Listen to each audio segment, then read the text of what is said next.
नमस्कार, स्वागत है एक और सेशन में आपका कुछ नई और मज़ेदार बातों के साथ। तो इस सेशन में मैं उसी अधूरी बात को आगे बढ़ाने जा रहा हूं जो हम लोगों ने एस्ट्रन से बनने वाले शब्दों की चर्चा की थी। आपको याद आ रहा होगा, एस्ट्रोनॉमी, एस्ट्रोनॉमर, एस्ट्रोलॉजिकल, ये सारे वर्ड्स आपने दोहरा लिए होंगे, पिछला सेशन देख लिया होगा और आप शायद उत्सुक भी होंगे और इंतजार में भी होंगे कि अब इसके आगे क्या। तो आइए उसी एस्ट्रन को लेकर के हम कुछ और शब्दों को देखते हैं। याद है ना, एस्ट्रन का मतलब क्या बताया गया था? एस्ट्रन मीन्स ASTRON, एस्ट्रन मीन्स स्टार। ये चर्चा हो चुकी है। अब इसी में एक शब्द जोड़ दीजिए, लॉगस। तो लॉगस मीन्स साइंस या स्टडी। ये सारी चीज़ें आपके लिए अब नई नहीं हैं, आप इनको देख चुके हैं।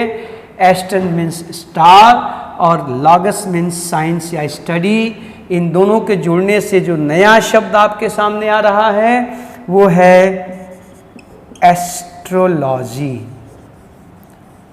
एस्ट्रोलॉजी, ये देखिए आ गया नया शब्द। आप जब रूट वर्ड्स को पहचानना शुरू कर देते हैं साहब, तो फिर काम बड़ा आसान होने लगता है।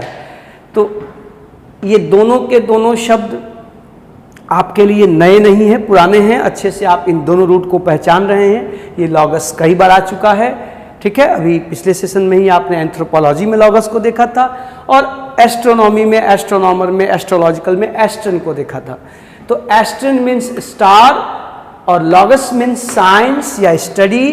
दोनों के मिलने से जो शब्द बना एस्ट्रोलॉजी, जाहिर सी बात है एक साइंस है। और इस साइंस क्या है? तो विच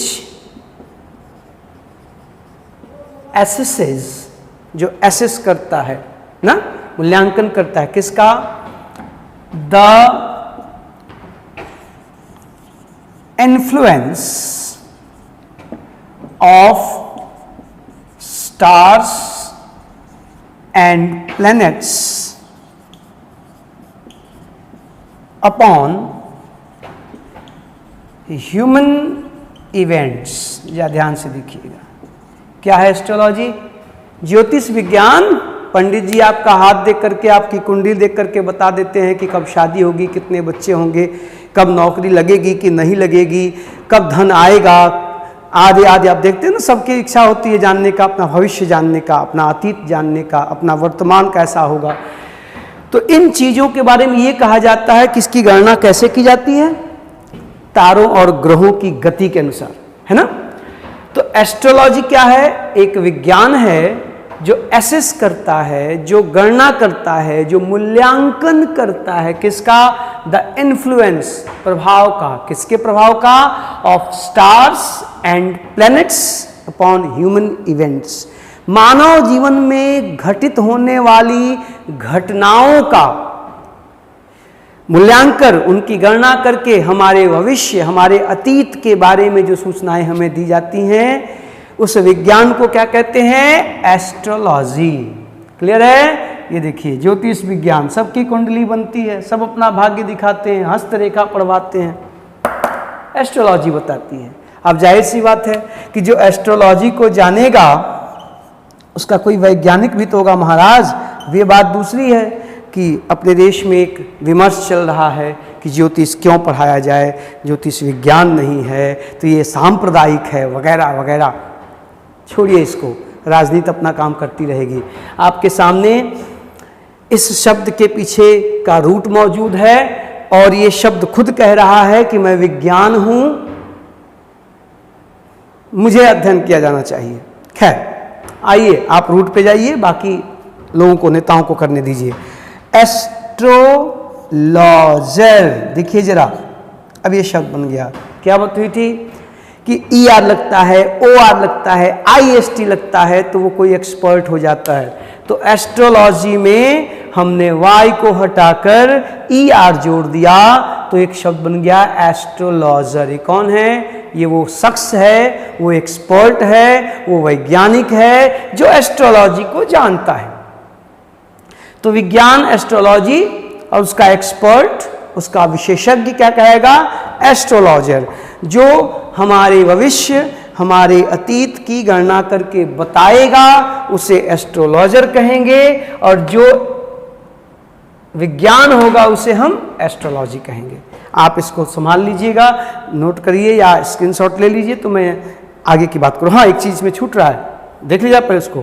तो एस्ट्रोलॉजी साइंस हो गया, स्पेशलिटी हो गई, एस्ट्रोलॉजर एक्सपर्ट हो गया।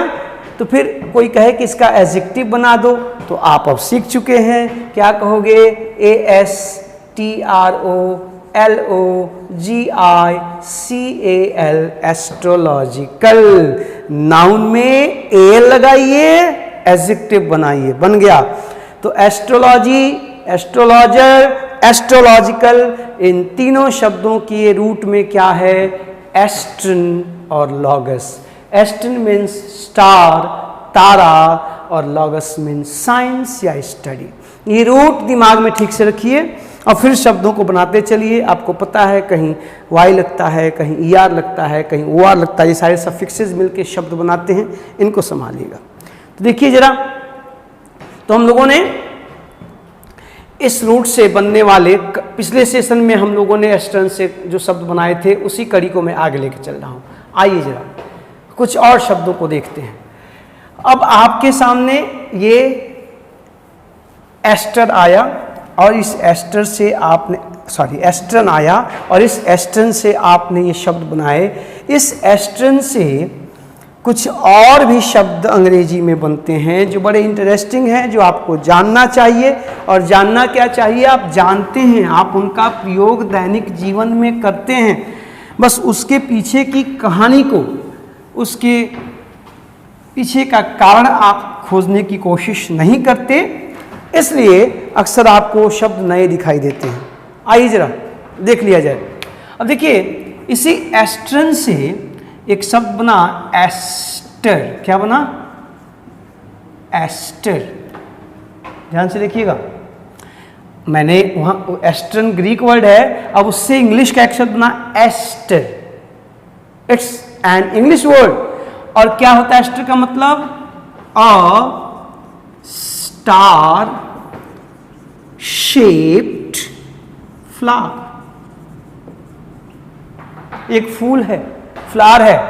आप, ये फूल है जिसका शेप कुछ ऐसा होता है, ये फूल खिलता है इस आकार का। तो इसे, अब ये तारा है तो स्टार है, आसमान में है तो स्टार है, और जब ये बगिया में खिला हुआ है साहब तो क्या है? एस्टर ना।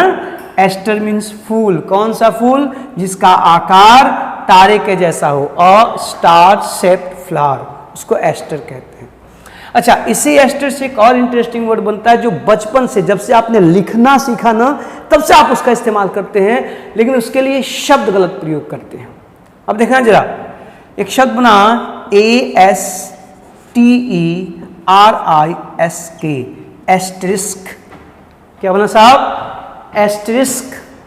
ये वर्ड भले आप अपनी जुबान से यूज न करते हो, लेकिन इसका जो मतलब होता है ना, उसको आप दसियों साल से यूज कर रहे हैं। बल्कि दसियों कहना गलत होगा, जब से आपने लिखना पढ़ना शुरू किया, समझना शुरू किया, तब से आप इसको यूज करते हैं। आप देखिए एस्टेरिस्क क्या है, तो अमूमन किताबों में देखे होंगे, जब कोई बहुत महत्वपूर्ण किसी पेज पर कोई इम्पॉर्टेंट बात होती है, तो उसको फुटनोट के नीचे में नीचे एक छोटा सा स्टार बना के लिखा जाता है, जिसको आप स्टार कहते हो। वो स्टार नहीं है, देखो, तो ऐसे करके ऐसे ऐसे ऐसे ऐसे ऐसे, ये देखिए इस तरह का एक शेप दिख रहा है आप लोगों को।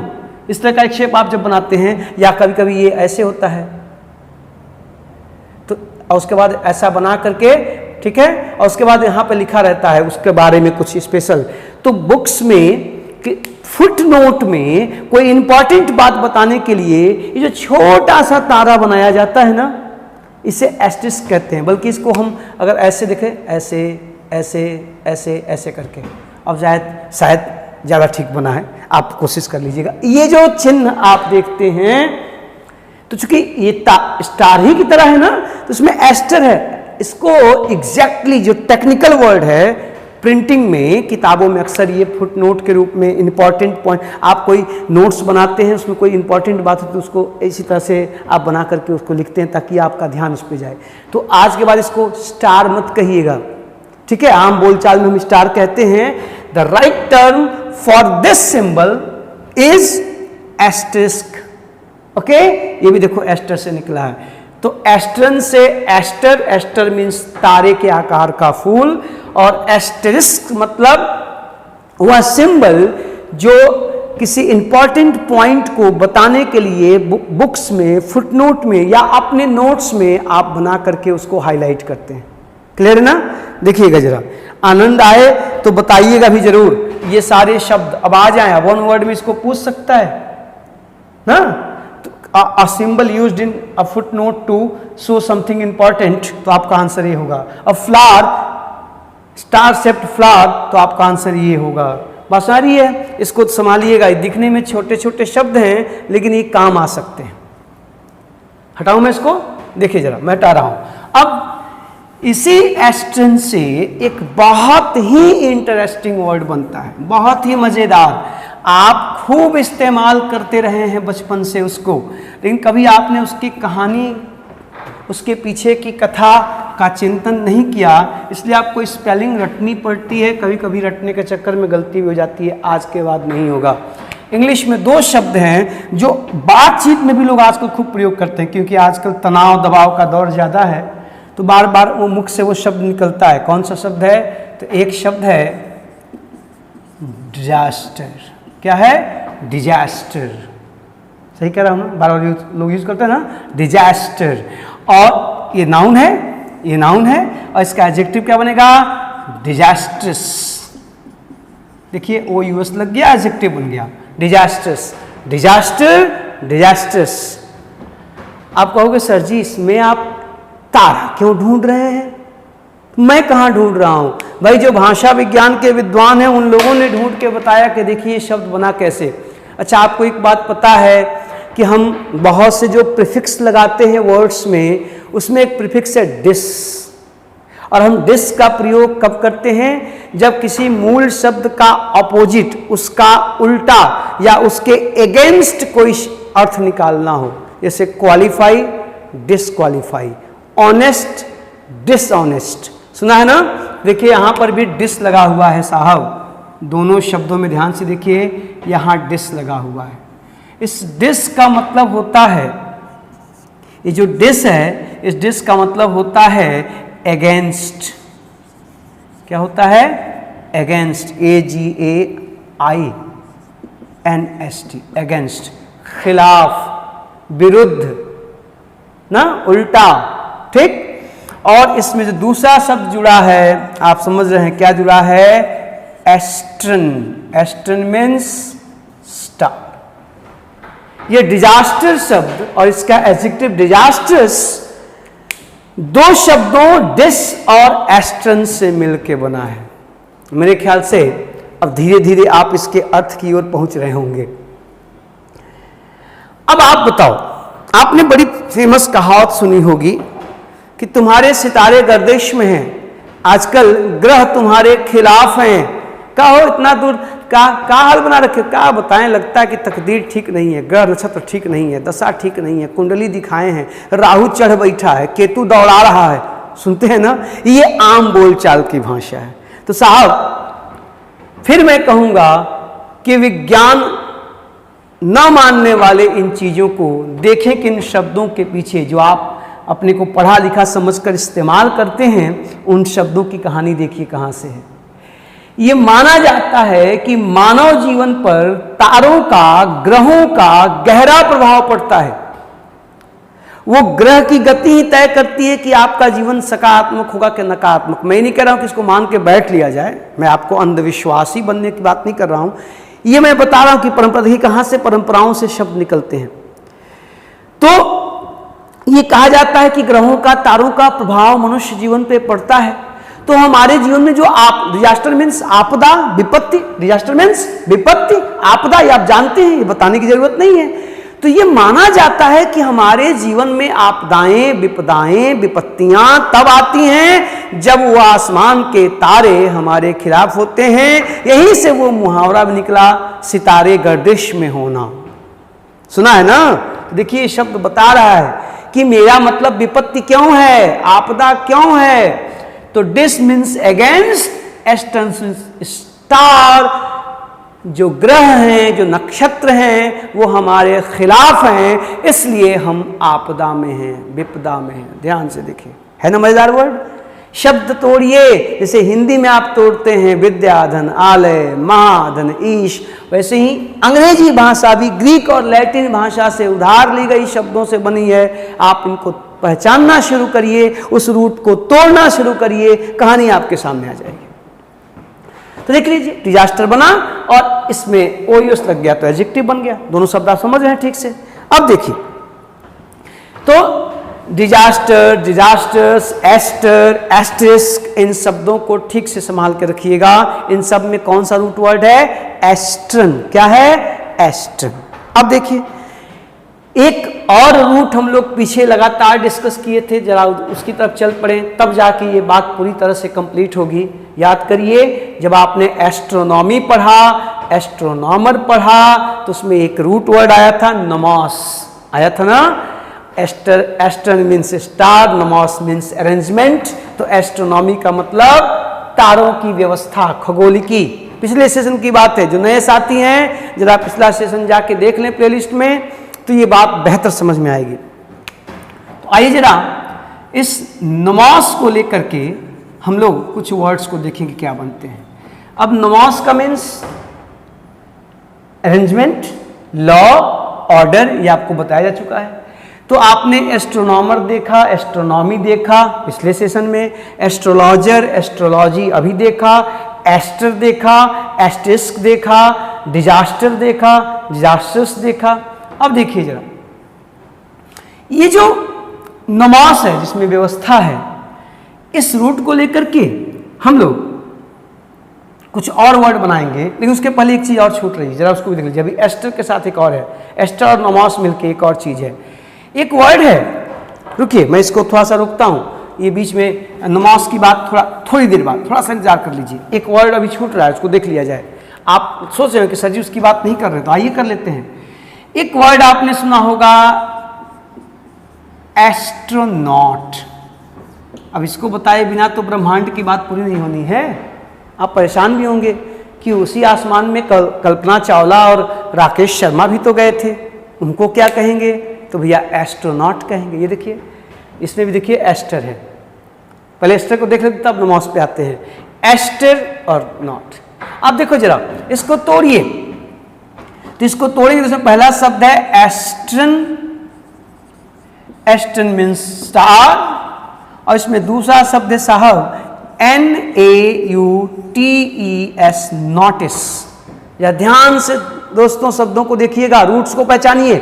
नोटिस, और नोटिस का मतलब होता है सेलर, नाविक। तो फिर एस्ट्रोनॉट का मतलब क्या हुआ? सेलर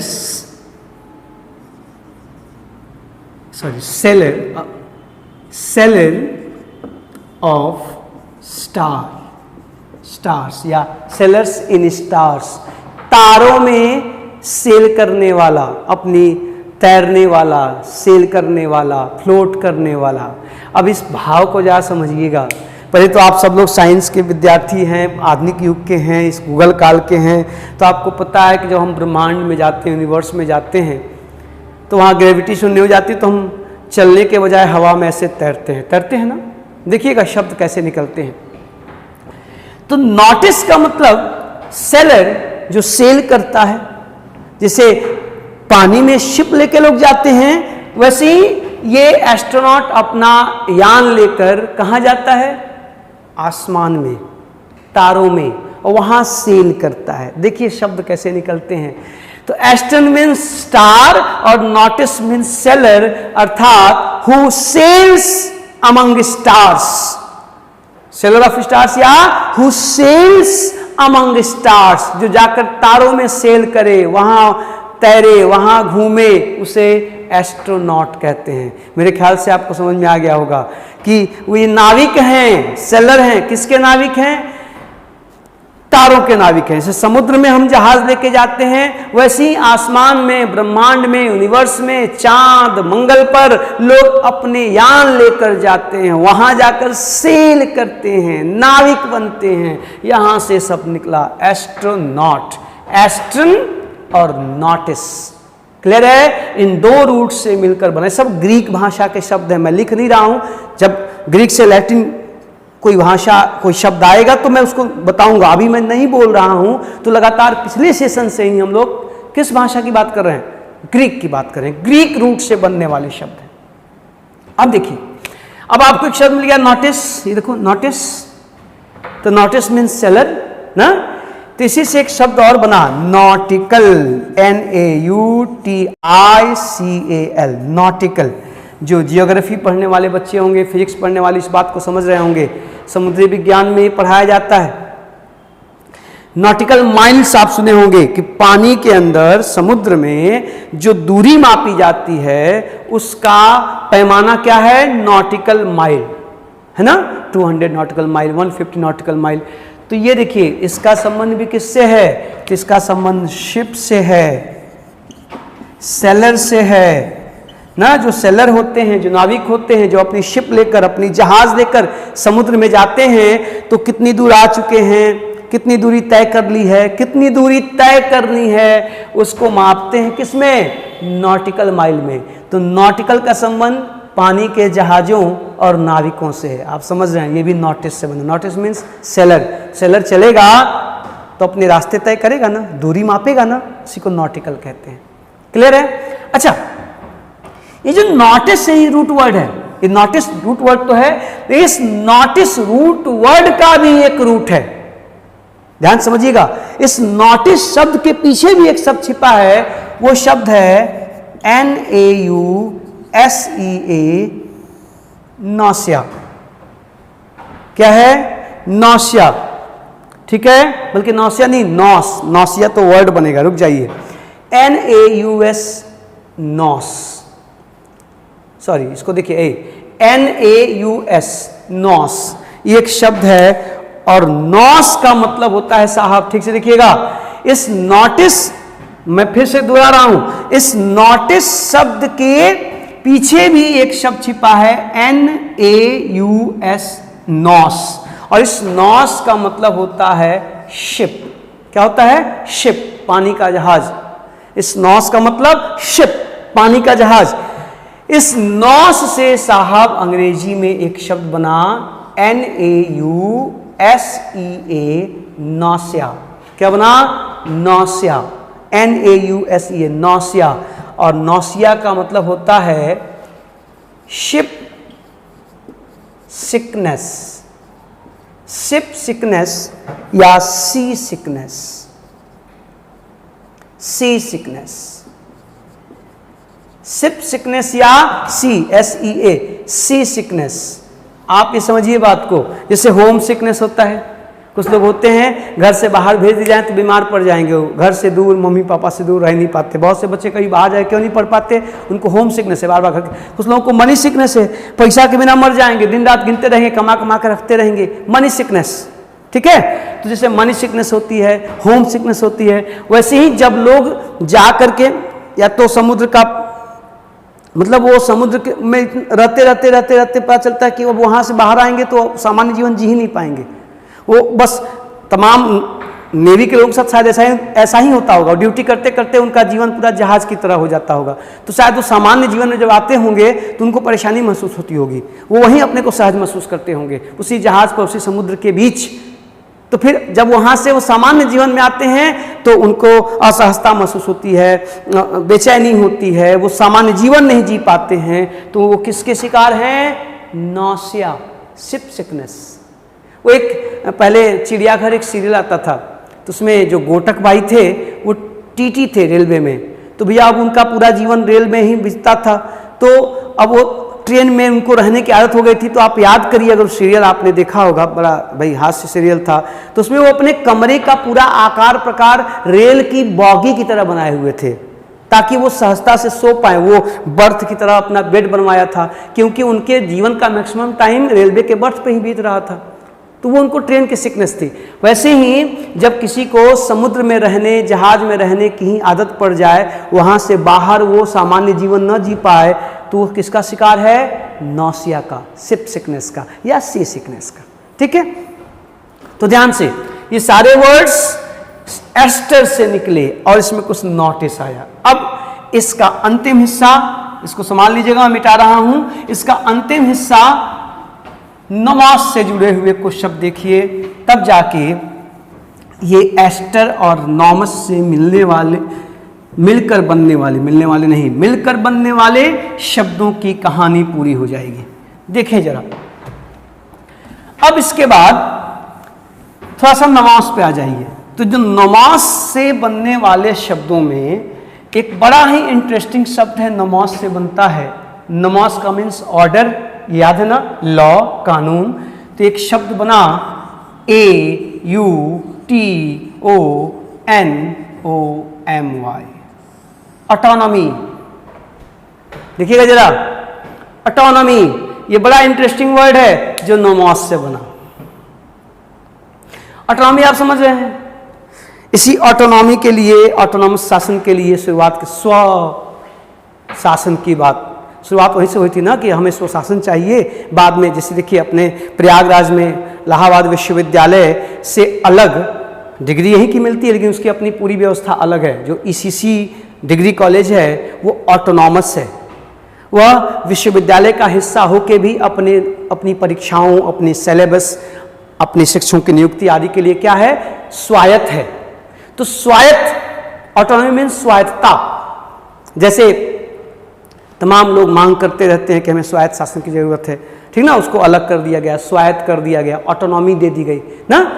तो ऑटोनॉमी, इसको तोड़िए समझ में आ जाएगा। इसमें पहला शब्द है अटॉस। अटॉस मीन्स सेल्फ, स्वयं, खुद। और दूसरा शब्द है नमास।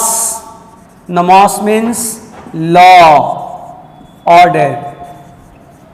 जहां आपका स्वयं का कानून चले, आपका अपना ऑर्डर चले, वह व्यवस्था क्या कहलाएगी?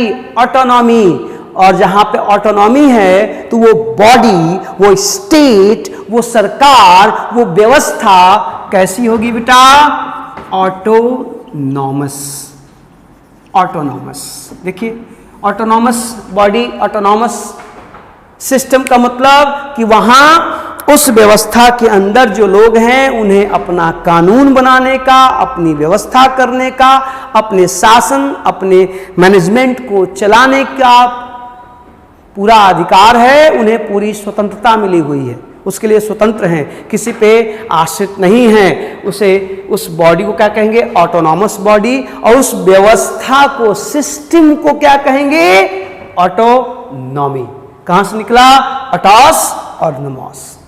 संभालिएगा, आप रूट वर्ड पहचानना जब शुरू कर देते हैं तो अंग्रेजी के शब्द बनने आसान हो जाते हैं। मैं आशा करता हूं कि आपको आनंद आया होगा। आप इन सेशन को ध्यान से देखिएगा। कहीं कोई बात नहीं समझ में आई है तो सूचित करिएगा, कुछ सवाल होगा तो डालिएगा। नेक्स्ट सेशन में कुछ और बातों के साथ। Thank you.